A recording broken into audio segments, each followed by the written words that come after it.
So hello guys, आज हम पढ़ने जा रहे हैं क्लास 11 फिजिक्स की बुक 2 का chapter kinetic theory of gases की काफी इंपॉर्टेंट डेरिवेशंस। आज हम ना कोई बड़ी डेरिवेशन नहीं करने वाले। आज हम छोटी छोटी इस चैप्टर में काफी सारी डेरिवेशंस जो होती है ना, काफी सारे जो फॉर्मूले जैसे होते हैं, तो इतने सारे छोटे छोटे फॉर्मूले होते हैं इस चैप्टर में जिसमें कंफ्यूजन रहती है। तो हम उन छोटे छोटे बहुत सारे फॉर्मूलाज को आज डिराइव करने वाले हैं, जिसमें आज का अपना मेन टॉपिक रहने वाला है law of equipartition of energy. इसी पे बेस्ड अपनी सारी छोटी छोटी डेरिवेशंस आज होने वाली है। ठीक है, शुरू करते हैं। Law of equipartition of energy क्या होता है? अपने चैप्टर पढ़ लिया होगा, मैं ये मान के चल रहा हूँ, ठीक है, क्योंकि अपन यहाँ पे सिर्फ डेरिवेशंस देख रहे हैं, पर मैं आपको फिर भी थोड़ा कंसेप्ट बताता हूँ। Law of equipartition of energy ऐसा कंसेप्ट, मतलब इसमें ये बताया गया है कि डिग्री ऑफ फ्रीडम करके कोई चीज होती है, जिसमें मतलब होता है, देखो गैसेस अलग अलग तरह की होती है। मोनो एटॉमिक गैसेस जो होती है ना, मोनो एटॉमिक गैसेस वो होती है जिनमें इस तरह की, जो सिर्फ ऐसे एक से बनी होती है, एक एटम से, जैसे अपना नियॉन वगैरह हो गया, हीलियम वगैरह हो गई, ये है ना, ये ऐसी ऐसी गैसेस। कुछ एग्जांपल्स लिखे हैं मैंने, ये है ना। मोनो एटॉमिक के बाद डायटॉमिक गैसेस जो रहती है, जिनमें ऐसा एक मॉलिक्यूल होता है, वो अपनी ये हो गई डायटॉमिक। अब ये वाली जो होती है ना, इनमें ऐसे दो होते हैं, ये देखो ऐसे दो एटम साथ में कंबाइन होते हैं और इन दोनों एटम से मिलके एक मॉलिक्यूल बनता है, समझ रहे हो। For example H2, N2, Cl2, ये इसके एग्जांपल्स एक्सेट्रा हो गए, ठीक है। ट्राइटॉमिक का तो एक ही ऐसे एग्जांपल अपन कह सकते हैं, जैसे अपने एक ओजोन हो गया, मतलब यहाँ पे आप उसका स्ट्रक्चर वगैरह तो खैर वो केमिस्ट्री की बातें हो गई, बट यहाँ पे वो मतलब समझ सकते हो कि ट्राइटॉमिक में ओजोन आ जाता है अपना वन ऑफ द एग्जांपल, जिसमें तीन ऐसे एटम्स मिलके रहते हैं, है ना। बाकी मोनो एटॉमिक और डायटॉमिक की ना हम ऐसी बात करेंगे कि भाई ये सिंगल होगा, ठीक है, एक एटम में से होगा, और डायटॉमिक में से दो एटम साथ में बॉन्डेड होंगे। बट ट्राइटॉमिक में हम दो तरह के केस पढ़ेंगे। चलो, ये तो मैंने एक जनरल एग्जांपल दे दिया, ये हो गया, इसको अलग रखेंगे। अब ट्राइटॉमिक में अपने सिलेबस में अपने को दो चीजें पढ़नी है, ठीक है ना। अब एक तो अपने को पढ़ना है नॉन लीनियर ट्राइटॉमिक मॉलिक्यूल, और एक तो अपना लीनियर हो जाते हैं।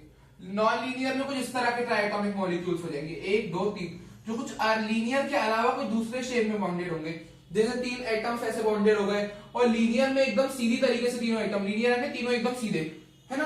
तो ये दो तरह के पढ़ने।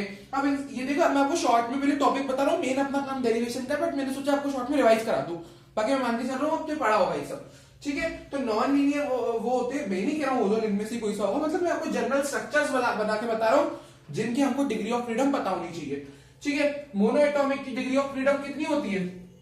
3। ये जो होता है ना, सिंगल होता है, तो ये एक्स पे वाई पे, और देखो डिग्री ऑफ फ्रीडम होता क्या है, कितने नंबर ऑफ इंडिपेंडेंट वेज से कोई भी जो अपना है, कोई भी अपना एटम जो है, कोई भी मॉलिक्यूल है, वो कितने तरीकों से काइनेटिक एनर्जी पजेस कर सकता है, यानी कितनी तरह से रोटेट कर सकता है, कितनी तरह से मूव कर सकता है, समझ लो। जैसे सिंगल मॉलिक्यूल है, तो कितनी तरह से काइनेटिक एनर्जी प्रोसेस कर सकता है, कितने अलग अलग वेज है। वो जो नंबर आया कि 3 वेज 5 वेज, वो जो वेज की जो नंबर होता है, वो कहते हैं उसकी इतनी डिग्री ऑफ फ्रीडम है। तो ये तीन तरीकों से घूम सकता है, एक्स पे, एक वाई पे, एक जेड पे। देखो एक्स पे घूम सकता है, एक्स पे जा सकता है, वाई पे और जेड पे, तीनों डायरेक्शन में मोशन अपना कर सकता है, वो भी सिर्फ ट्रांसलेशन। ये रोटेशनल मोशन नहीं लिखा था तीनों एक्सिस पे, ये तीनों एक्सिस पे सिर्फ ऐसे मूव कर सकता है, रोटेट नहीं कर सकता, क्योंकि एक ही तो सिंगल मॉलिक्यूल है, इसके बीच में कोई लाइन वगैरह ऐसी होती, किसी के साथ होता प्रॉपर ऐसे रोटेट भी कर पाता।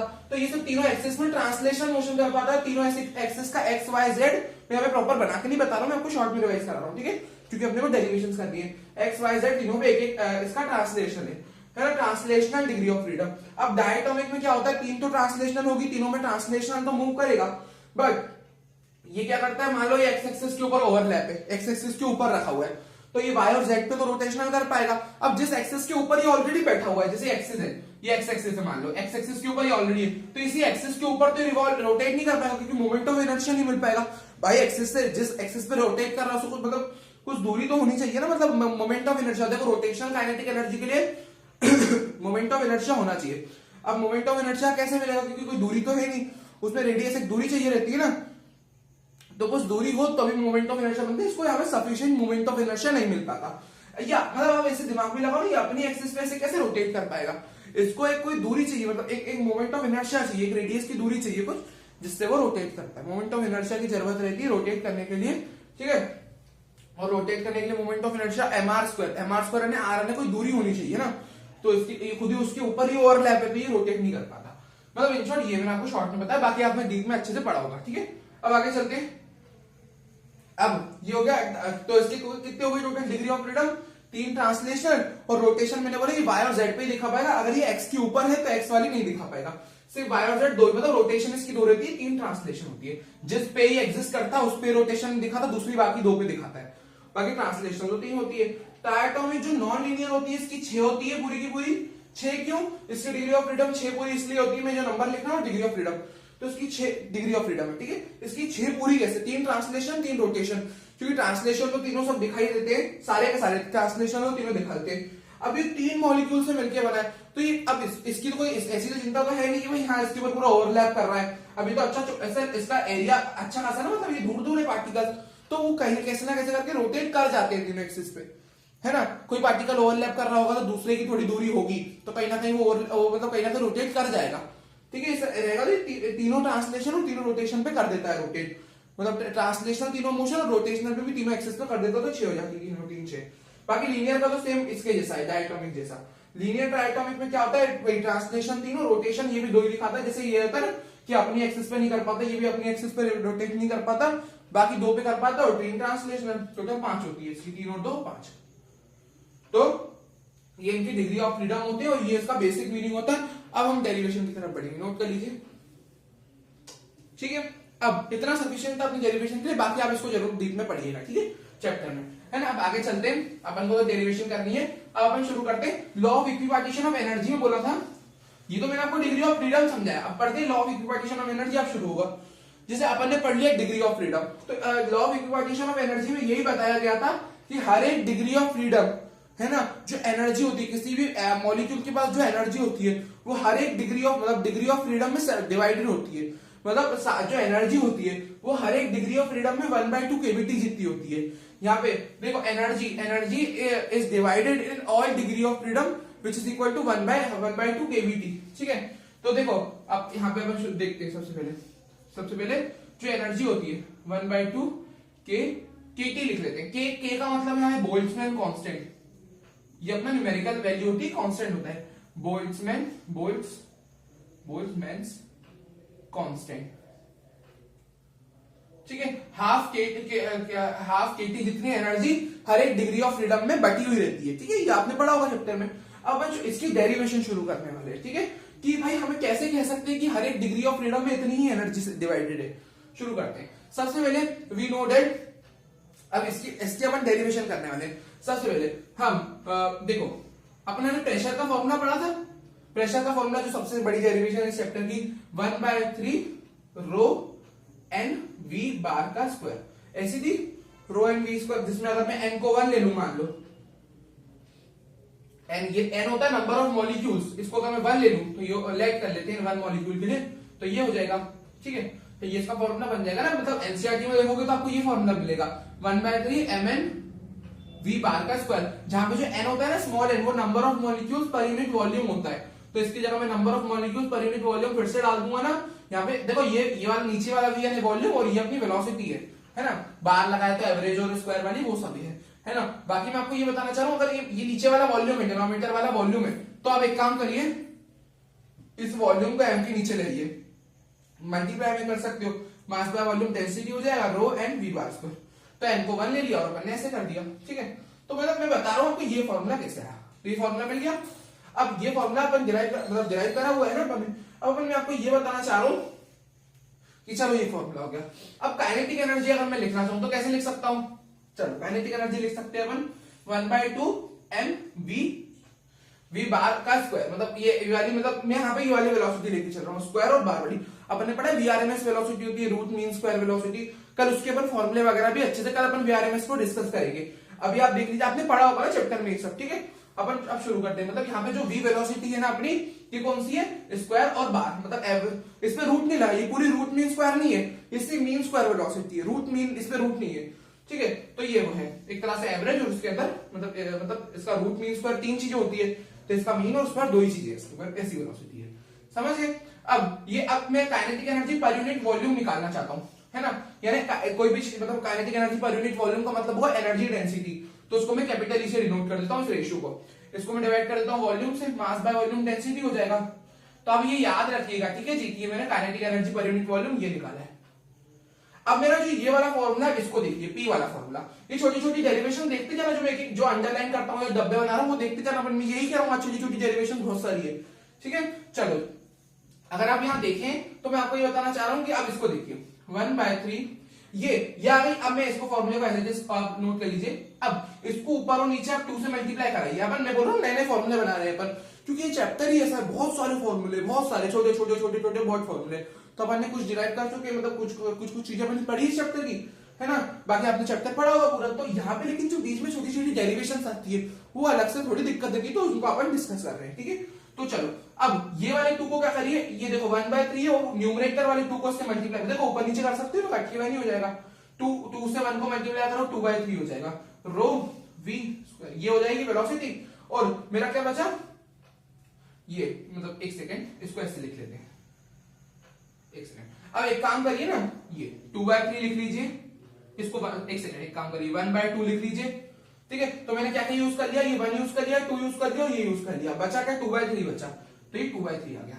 समझ रहे मैंने क्या करा, देखो 1/2, ये जो डिनोमिनेटर वाला 2 है मैंने उसको अलग से लिख लिया, सबसे आगे 1/2 है ना, ऊपर कुछ नहीं तो 1 होगा, तो मतलब 1/2 करके अलग से लिख आया हो, इतना तो समझ रहे होंगे अब, है ना। रो v स्क्वायर आपने बीच में लिख लिया, और ऊपर वाला 2 बचा था, नीचे वाला मैं लिख चुका हूं, ऊपर वाला 2 और नीचे वाला अलग से लिख लिया, गॉट इट, ठीक है। सारी चीजें हो गई, देखो ये रो v स्क्वायर लिख लिया, ये नीचे वाला 2 यहां लिख लिया और ऊपर वाला 2 यहां लिख लिया, चल हो गया।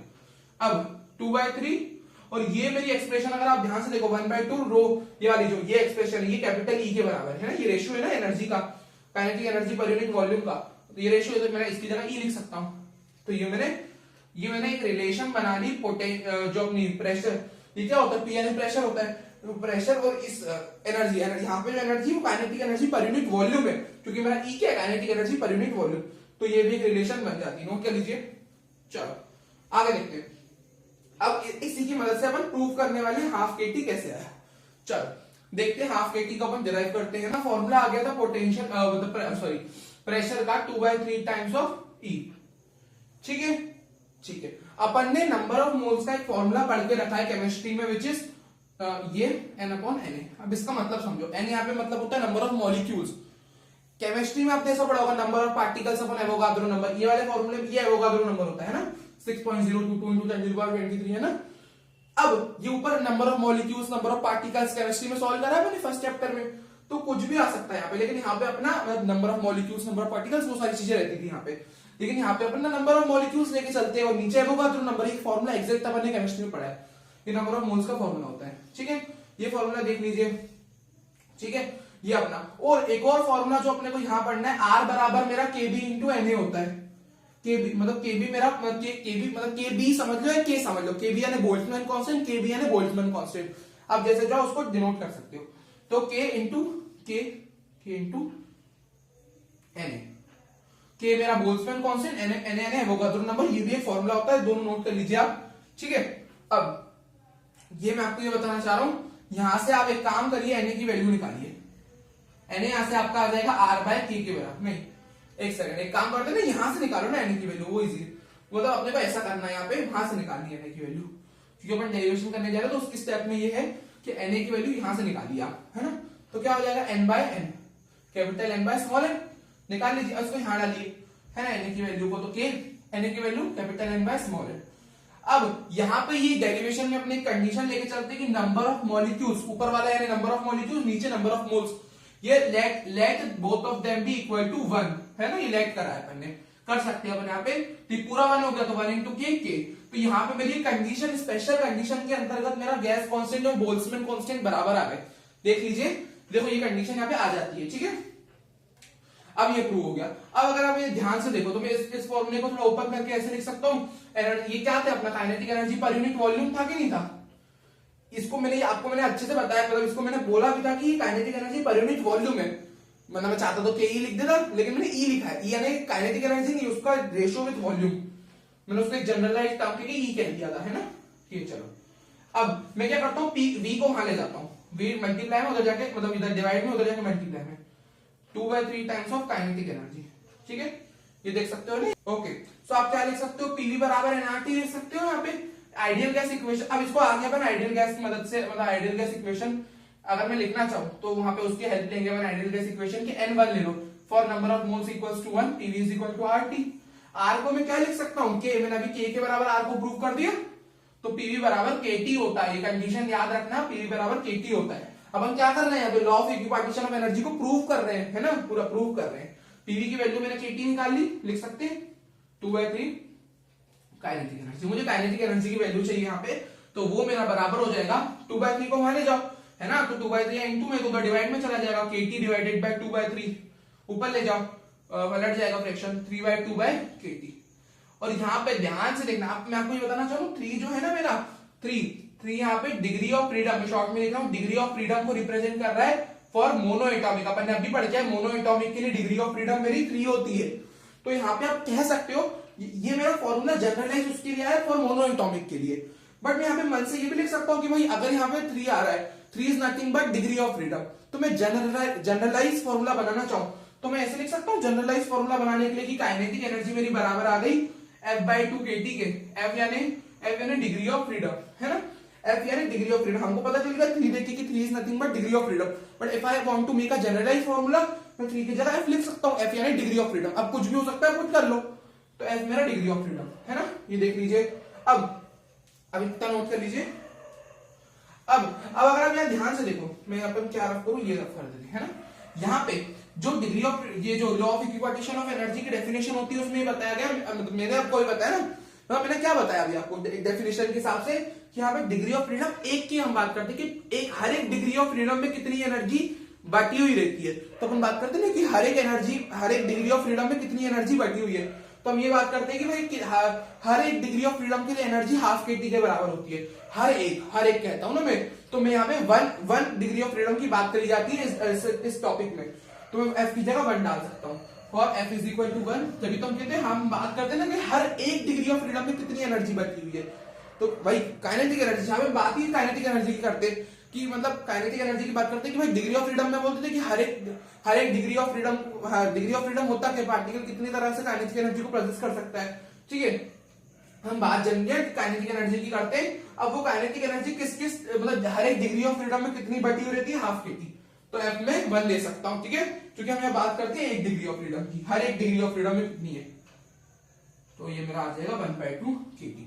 और यही तो हमको बताया गया इस लॉ में, है ना, तो हाफ KT के बराबर मेरी काइनेटिक एनर्जी हो जाएगी। देख लीजिए, प्रूव हो गया अपना law of equipartition of energy. यहाँ तक की छोटी छोटी सारे फॉर्मूले जो मैंने अंडरलाइन भी करे होंगे या बीच बीच में आपको भी जहां लग रहा है कि हाँ ये इंपॉर्टेंट रिलेशन हो सकता है, यू कैन अंडरलाइन देम। ठीक है, सारी जो मैंने चीजें आपको बता दी है ना, ये भी जैसे अपना PV बराबर 2/3 काइनेटिक एनर्जी, KT बराबर, तो बीच में छोटी छोटी चीजें भी आई है और बाकी साथ में तो आपने नोट कर ही लिया होगा सब कुछ। आप सारी चीजें याद रखना ताकि पेपर में कुछ भी आपके नंबर ना कटे। इतना देख लीजिए, है ना। अब ये आप ध्यान रखना, अब अपन आगे करते हैं CP, CV, गामा वगैरह की छोटी छोटी डेरिवेशन। CP वगैरह पढ़ा है ना, CP पढ़ा है मैंने, molar heat capacity, constant pressure, molar heat capacity, constant volume. Gamma होता है gas constant which is equal to CP by CV, है ना, CP डिवाइडेड बाय CV। तो उन सब की डेरिवेशन हम करने वाले इस चैप्टर के अंतर्गत। ठीक है, अब अभी हमने देखा कि अपन ने भी क्या लिखा, काइनेटिक एनर्जी बराबर हाफ KT, ये होती है for 1 degree of freedom, for F is equal to 1, हर एक डिग्री ऑफ फ्रीडम के लिए। तो अभी मैं kinetic energy is nothing but energy, तो एनर्जी को मैं U से भी डिनोट यहां कर सकता हूं, I can denote it like U also, half KT। तो ये मेरी किसके बराबर हो गई, ये मेरी थी ईच डिग्री ऑफ फ्रीडम की, जो मैंने पढ़ चुके हर एक डिग्री ऑफ फ्रीडम के लिए होती है। तो 1 मॉलिक्यूल के लिए आप लिखना चाहो तो क्या लिख सकते हो भाई, अब एक मॉलिक्यूल की कितनी भी डिग्री ऑफ फ्रीडम हो सकती है, तो हम कह रहे हैं भाई अभी 1 डिग्री ऑफ फ्रीडम के लिए, तो मुझे 1 मॉलिक्यूल के लिए लिखना है। तो 1 मॉलिक्यूल यानी मॉलिक्यूल में या तो 2 एटम भी हो सकते हैं, 3 एटम का मॉलिक्यूल भी हो सकता है, मोनो डाई ट्राई, मतलब हमने पढ़ा है।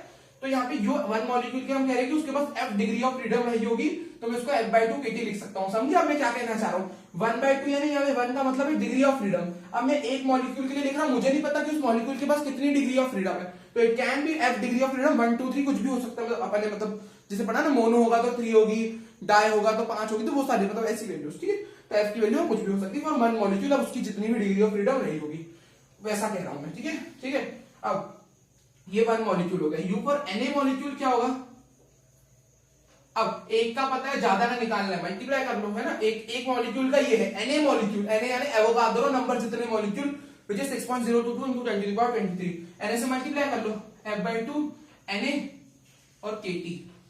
अब अपन ने R का फॉर्मूला पढ़ा है which is K into Na। अभी अपन ने R का फॉर्मूला पढ़ा था गैस कांस्टेंट का, K इंटू Na, है ना।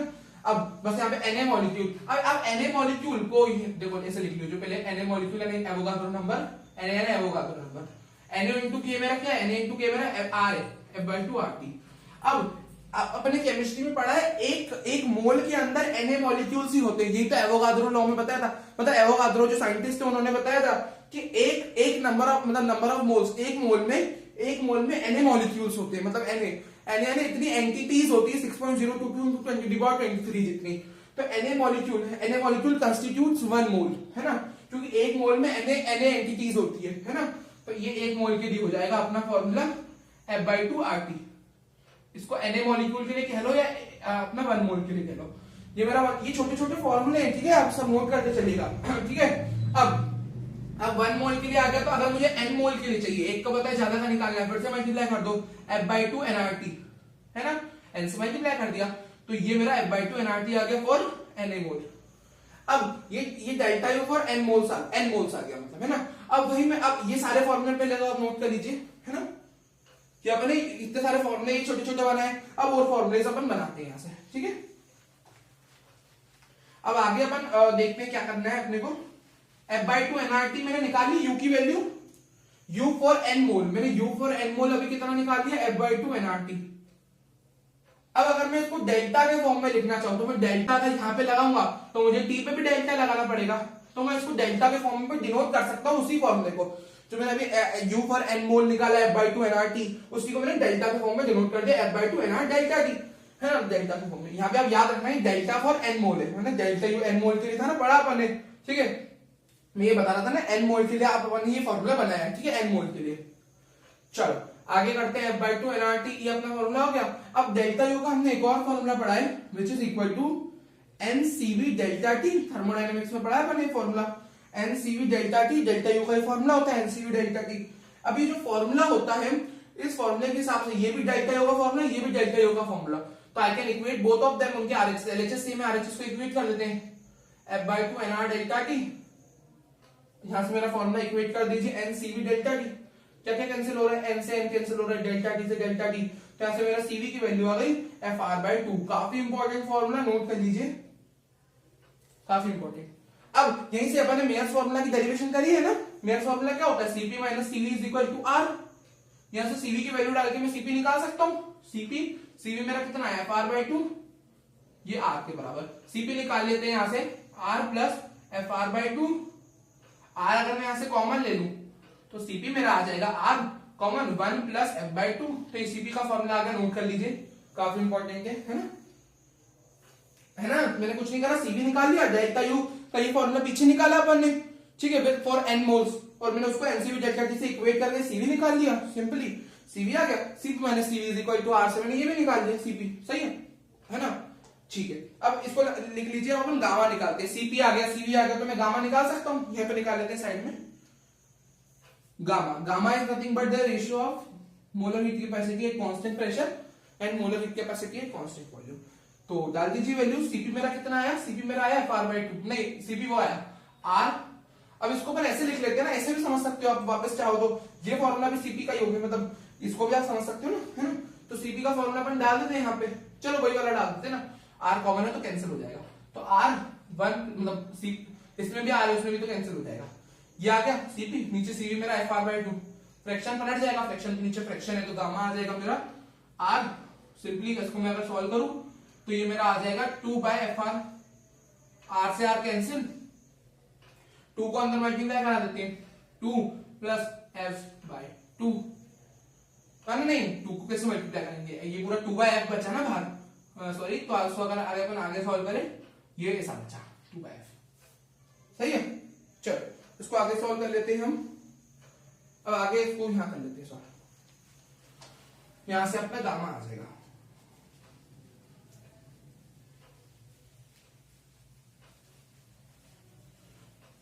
अब अगर मैं 2/F को पूरा अंदर मल्टीप्लाई कर रहा हूं तो मेरा क्या आ जाएगा, 1 into 2/F, 2/F plus F/2 into 2/F, F/2 into 2/F, है ना। देखो ना 1 से मल्टीप्लाई करोगे 2/F प्लस एफ बाय, मतलब देखो बीच में प्लस है तो दोनों से मल्टीप्लाई होगा, ये पहले इससे फिर इससे ये है ना, तो 2 मतलब 2 by F in plus F by 2 into 2 by F, ये कैंसिल, ये भी कैंसिल, ये 1 बचा, तो गामा आ गया 1 प्लस 2 बाय एफ। ये गामा का फॉर्मूला है, वेरी इंपॉर्टेंट, नोट कर लीजिए, ठीक है। अब अपन चलते हैं, है ना, आई होप आपने पहले का भी नोट कर लिया होगा, ठीक है।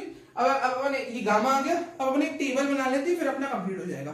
देखो सीपी सीवी गामा, मैंने तीनों के फॉर्मूले निकाल लिए, तो मैं टेबल बना सकता हूँ यहाँ पे, इतना पहले रफ कर देते हैं।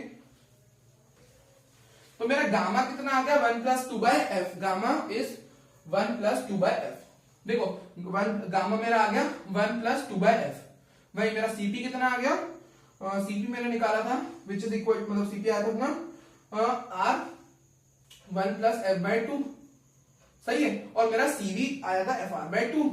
अब इन तीनों का यूज करके मैं हर टाइप की गैसेस के, क्योंकि वैल्यूज आपकी एज इट इज यूज होती है ना, तो अब आपको दिमाग में हमेशा रहेगा कि वैल्यूज आई कैसे, ये केटीजी में चाहिए, सीपी सीवी गामा की ये जो वैल्यूज है यूज होगी काफी। अब एक टेबल मोनो डाई ट्राई तीनों टाइप की गैसेस के लिए बना लेते हैं, मोनोएटॉमिक डायटोमिक ट्राइटोमिक, ठीक है। ये टेबल अपना हो गया, जिसमें ये